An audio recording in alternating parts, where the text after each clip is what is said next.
di wax dénoncé di wax li nga xamante ne moom moo ko metti balaa ñu koy jàpp parce que loolu la wax Makhali nee na moom day génn teel a wax balaa ñu koy teg li nga xamante ne moom mooy tuuma di ko tëj ndax góor rek la mën a def parce que gisoon nañ fi koo xamante ne tuumaal na ko c'était ne sax le cas de Abdou Aziz Mbaye bi nga xamante ne yàlla na ko yàlla yërëm moom mu génn àdduna bu yàggul nee na baatu tuuma buñ ko tegoon ci deram depuis ba ñu génnee ba léegi loolu dakaa doon kersa boo xam ne dakaa topp ba yàlla def li nga xamante ne moo gën kon loolu noonu lay bañ mu dal ko moo tax mu teel a génne parce que nee na état dañ ko jox xaalis pour mu créer li nga xamante ne moom mooy entreprise mu jël xaalis bi am fu mu ko dugal nee na peut-être nag ay or lañ ko jëndee wala sañse wala maquillage ça dépend mais en tout cas tuumaal que nañ ko xaalis bi ñu ko lebal pour mu financer li nga xamante ne moom mooy entreprise am bi da ko nekk. moom nag gën na ay papier am gën na ay papier am teel a wax boppam. loolu si yoon état. loolu nee nañ kaa bëgg a jàpp. non moom laa lay wax nii y a ce qu'on appelle le détournement d'objectif. tamit nit ñi dafa ñu wax xam nga tey boo demoon benn banque de la place nga leb fa xaalis pour tijji télé banque bi lebal la comprendre nga lépp lu mu la lebal am na kayit am na signature am na lu tax xaalis bi génn am na motif comprendre nga léegi bu la lebalee pour nga dem ubbi télé ubbi woo télé la problème day am parce que dañ naan c'est un détournement d'objectif. détournement d'objectif nan waaw nan lañ ko mën a analyser si man forme dans le cadre juridique man xamuma ko comprendre nga mais li ma xam mooy dama ne nit leb na am na ay problème pour fay lu ci yoonu état. nee na dafa recevoir ay menaces il se peut que nga ne ko. déglu li ma lay wax dama ne personne n'a le droit d'emprunter et d'investir dans ce pays. Si. On a tout ce droit. waaye léegi moom li tax moom muy dund lii parce que man damaa jàpp benn affaire de ay yow Fall doful dof boo xamante ne wala mu yëpp boo xamante ne tey jii nii dafay def ba pare toog di génne ay këyit te àndoon nguur. c'est ça le problème. il faut faire nekkul koo xam journaliste boo xam ne dafa àndoon nguur te boo koy gis si li nga xamante ne moom mooy ay émission ñuy suivre si sitam boobu noonu dafay jël lu bëri di dut baaraam li nga xamante ne moom mooy gouvernement actuel. parce que dans son discours sax da ngay dégg mu ne ñoom dañoo bëgg chaque jour ko xamante ne da leen di raayal maanaam luñ bëgg a dégg loolu nga leen di wax mais moom nekkul ci yooyu. moom day wax dëgg. voilà jëm nii ñëwal moom il faut faire le pour et le contre. am na ay nit yu toog ci télé fii chaque jour Sénégal di tëjji seeni télé di wax lu leen neex di saaga ku leen neex di jiñ sàcc ku leen neex di diffamer ku leen neex loolu yëpp ay dëll la. surtout diffamer. kenn waxul. am na ay nit yuy toog ci télé di saaga ay askan ay xeet di leen wax lu leen neex démb rek loolu saa yu moo si mujj loolu rek bu ko ma jëmbal jaañ porté woon plainte pour diffamation de site. moom leen du bàyyi. non du bàyyi. moom leen du bàyyi li mu wax man dama la koy jëndal léegi. baaxul preuve à l'appui nga am. non attends mu ne Ndella Saliou Diop Madiambal Diagne a été arrêté ce matin en France son avocat maître William Bourdon à la tête du cabinet Bourdon et associé vient de le confirmer man noonu naa avocat yi mu koy porter plainte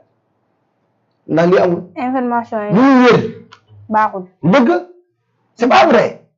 léegi lu tax ñuy cautionné par exemple ñenn ñi di toog fee di wax lu leen neex ñenn ñi nga xam ne dañuy toog fii jàpp ne ñoom la ñuy wax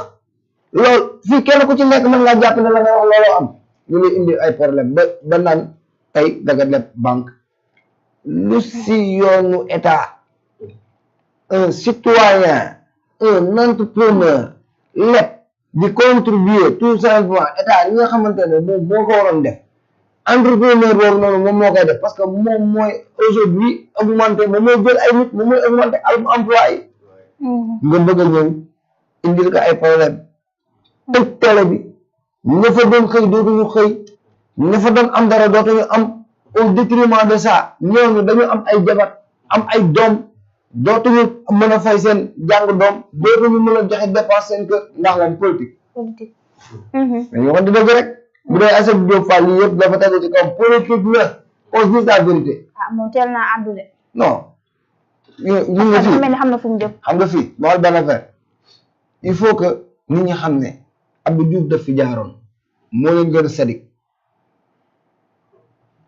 gouvernement Abdou Diouf on a entendu beaucoup de choses bu ñu màggee ñun dégg nañ ci lu bëri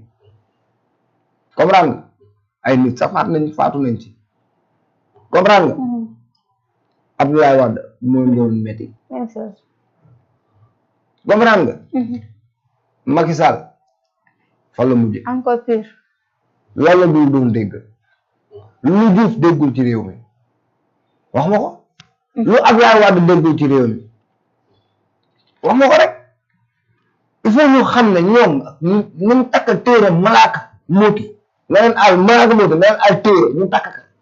dañuy dégg xam nga loolu mooy lan loolu mooy maanaam nit am na fu ñu toll bu dee taxawee sax da lay wax li nga xamante ne moom la gëm match bi tas parce que à la fin fan lay mujje lii nii yëpp à la fin fu muy mujje nga toroxal nit ki mu dem kaso mu génnaat point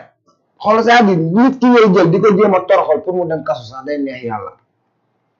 bu ko neexul du dem moo tax fii koo fi song ci loo xamante ni du dëgg mais day taxaw jàkkaarloo ak yow qu'on se dise la vérité man dama fekkee sama kër bëgg ka taal balaa ngaa taal sama kër na taal sa kër baay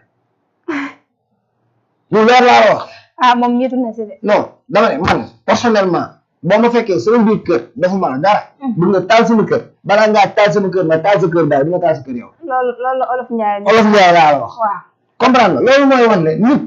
boo ko poussé ba ci mur bi dafay tëb jàkkaarloog yow te bu tëbee jàkkaarloog yow lu muy def moyen yi nga xamante ne moom la am pour défendre moom lay utiliser elle a sorti des papiers hier nañ ko woo sorti na ko mu génnee papiers yi génne na ko elle a dit qu'elle va saisir le tribunal de commerce ça devrait être l'affaire du tribunal de commerce pareil affaire dugg waaw état dugg na fii génn fii en plus mais man gars yi damaa jàpp ne dañoo bëgg a rey Sénégal chaque jour un nouveau cas chaque jour cas bu bees chaque jour ñu jéem a liquider benn patron de presse wala chaque jour ñu jéem a liquider benn champion national dégg nga baax li muy wax c'est très important actuellement au Sénégal tous les champions nationaux reconnus dans le monde entier en état des opérateurs économiques ñu ngi biir Sané maa wax ak yow ñëpp lañ jàpp bàyyi kenn pendant ce temps Bocar Samba Dièye ñu ngi nekk fii ñu ngi nangu ay biens ñu am jubal jubal ñu toog di seetaan Bocar Samba aussi dañuy rek comprendre nga ñuy acharné wu ci ay nit ñoo xamante ne c'est des ay maanaam dañuy jox liggéey doomu sénégalais nga gis ñuy acharné wu ci nit koo xamante ne c'est un champion national mu génnee ay kayitam yu leer ñu acharné wu ci moom di jël ay biens kenn waxul pourquoi deux poids deux mesures pourquoi tey ñun Sénégal ñi nga xamante ne aujourd'hui ñoom ñoo yor suñu koom-koom réew les opérateurs économiques que tu vois là ñoom amaana li ñuy contribuer ci réew mi sax état contribuer wu ko parce que tey boo ñàkkee ceeb kan ngay seeti tey Sénégal ceeb problème ceeb bu ñu amoon opérateur économique yi dugal ceeb ngay dem seeti mais boo la jëlee def leen ci kaso bi kan ngay seeti kenn comprendre nga te en plus seen carnet d'adresse dafay jouer par rapport ak yow ñoom secteur d'activité bu ñu ne man je te dis je te défie fee xoolal tey champion Sénégal yëpp ñu ngi kaso pour lan loolu au Sénégal daal il y a un problème de justice toujours justice encore justice Diawo ki nga xamante ne moom mooy Aïssatou Diop Fall génn na wax ka li Olof Ndiaye di wax naan koo dégg ne mu ngi préparé pour añeera dañ koy ndékkee loolu la def parce que gis na ne xam na ne fi ñu ko jëmale moo tax mu teel koo dégg mu ngi préparé pour añeera dañ koy ndékkee loolu la ma ne ka loolu la wax de loolu Olof Ndiaye wax moo tax ma xëddee la mu ngi noonu moom xam naa daa sant si yaram bi dañ koy waajal pour añee sax mu ndékkee leen rek ak sorte bi nga xam te def na ko jéem a teel a wax boppam parce que jàpp ne moom mooy justice comme ni ko Maxale waxee justice bu partielle moo am da ngay gis koo xamante ne dafa nekk da ngay xam ne kii dafa nekk partisan au pouvoir di wax lu ko neex on a vu le cas de Ngoné Saliou Bachir gis nga Kawuma Jabal waxaat na fi ay waxam mais dara topp ko mais moom puisque mu ngi attaqué tout le temps li nga xamante ne moom mooy gouvernement bi mu ngi sentir ay menaces te mu nga xam ne lii nii diraam mu yëgsee rek kaso ba la koy fekk te bëggul ñuy tuumaal gor parce que moom nee na ëllëg day dee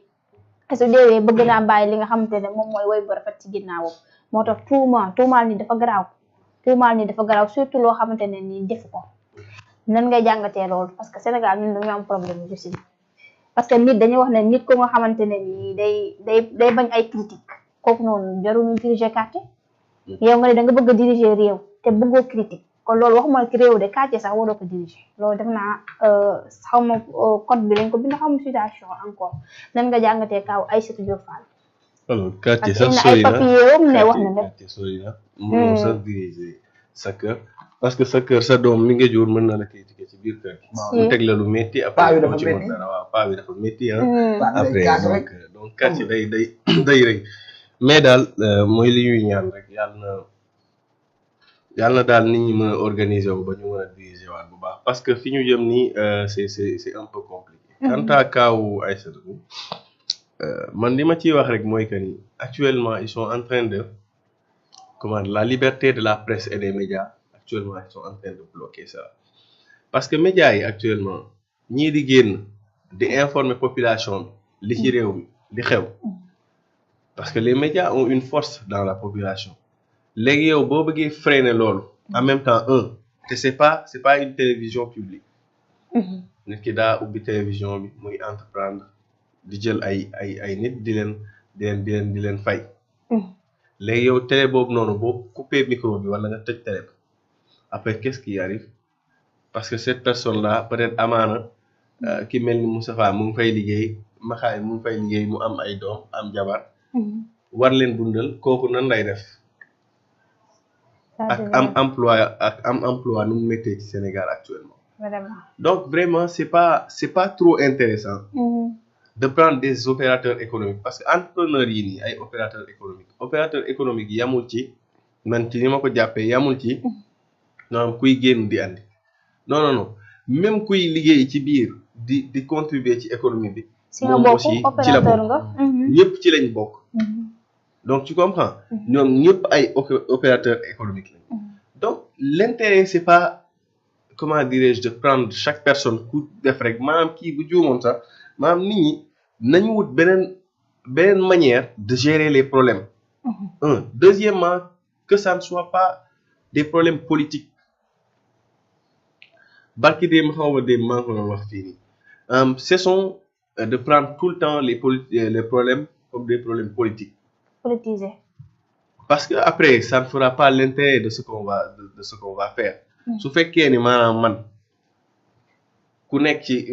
sama adversaire politique rek moom rek lay kii moom rek lay tëj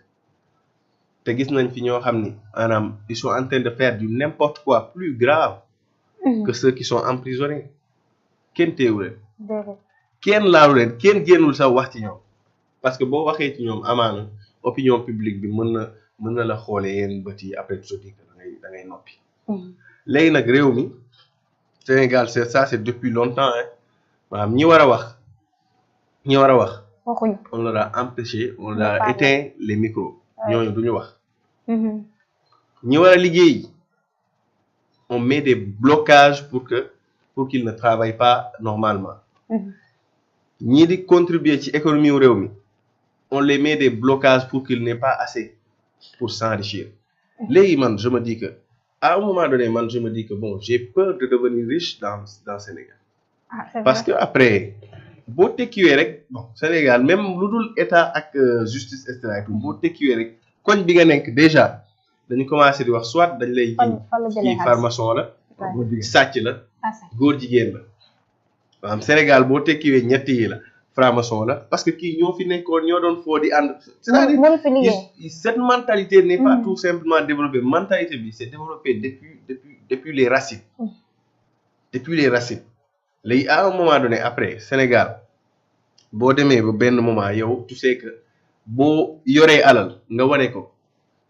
justice dañ lay teg bët wala population bi da lay teg bët ñu war la see topp après man damay jël sama alal nëbb ko. am na moo tax boo xoolee boo yoree xaalis bu ko jarul yóbbu banque. moo tax boo xoolee ñii di am seeni revenu la plupart du temps bariwul ñi koy yóbbu banque bariwul ñi liggéey di formaliser wu parce que quand tu es formalisé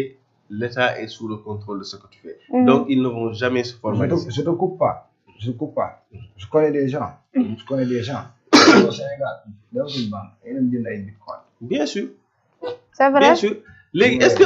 est-ce que loolu c'est normal ci Sénégal gi ñu nekk ak objectif bi ñu bëgg atteindre c'est pas c'est-à-dire sa kol pas rafetul dafa rafetul donc nañu defaraat nos actions sociales les ministères na ministère bu nekk maanaam jël responsabilité ci lépp lu muy def mais na ànd ak éthique ak déontologie sànq mu ngi ko doon wax c'est très important gis nga éthique ak déontologie moo lay permettre nga gis benn affaire nga mën koo def nga ni su ma ko defee mën naa gaañ kii ak kii donc bàyyi ko bu seet loolu éthique ak déontologie moo la koy may donc nekkul ni man j'ai la possibilité de casser ce téléphone rek que dama ko war a casser parce que non waxuma loolu waxul mais juste que mën nañ ko am seen biir duñ ko appliquer wax ji daal ku ci gis boppam rek moo ko moom mais li ma bëgg a wax mooy éthique ak déontologie moo may permettre man sama téléphone bi maa ko moom maa ko jënd sama bopp ma toj ko mais téléphone bi su ma ko tojee après ñi ma bëgg a jot duñ ma ci jot donc déjà le téléphone maa ko jënd mais il m'appartient plus parce que am naa page TikTok boo xam ne dama fay partager samay information am na ay nit yu ma war a woo am na ay nit yu ma war a message donc téléphone bi mooy nekk canal de communication bi nga xamante ne maanaam moom moo may relier avec les gens donc c'est important mais réew mi fii c'est très rare de voir des gens des personnes de ce genre léegi nag ñi ni mel bu ñuy wax wala bu ñu génnee di wax les gens ne vont jamais comprendre ils vont voir l'affaire d'une manière personnelle Sénégal loolu moo fi bari da ngay wax nit ki mu jël affaire def ko ak cas personnel mu régler ko personnel il doit faire la distinction tey Maxaali ak Kër Ndanane TV ak Maxaali que ça doit pas être moom warul am problème ak Astou mu bëgg koo régler ci biir télé non boo amee problème ak Astou ngeen xaar boo leen génnee ngeen régler ko mais boo leen ñëwee fii vous gérez ce que vous unissez ici mais les gens prennent toujours les problèmes d'une manière personnelle boo jotee nit ki même su fekkee ci cadre entreprise la mais vous allez régler le problème là-bas bu la jaralee nga yàq liggéeyu nit ki après boo ko yàqee yéenay perte Sénégal tey boo yàqalee Sénégal boo jotee kenn ci mbirum Sénégal nga yàq mais yaay perte donc ça n'a pas d'importance pas de sens d'accord léegi yow tu voulais dire quoi xam nga li mu wax ni c'est très important c'est-à-dire nit ñi dañu war a am éthique ak déontologie parce que lii xew actuellement dans ce pays-là c'est inadmissible te xamuñu ne nit ñi dañu liggéey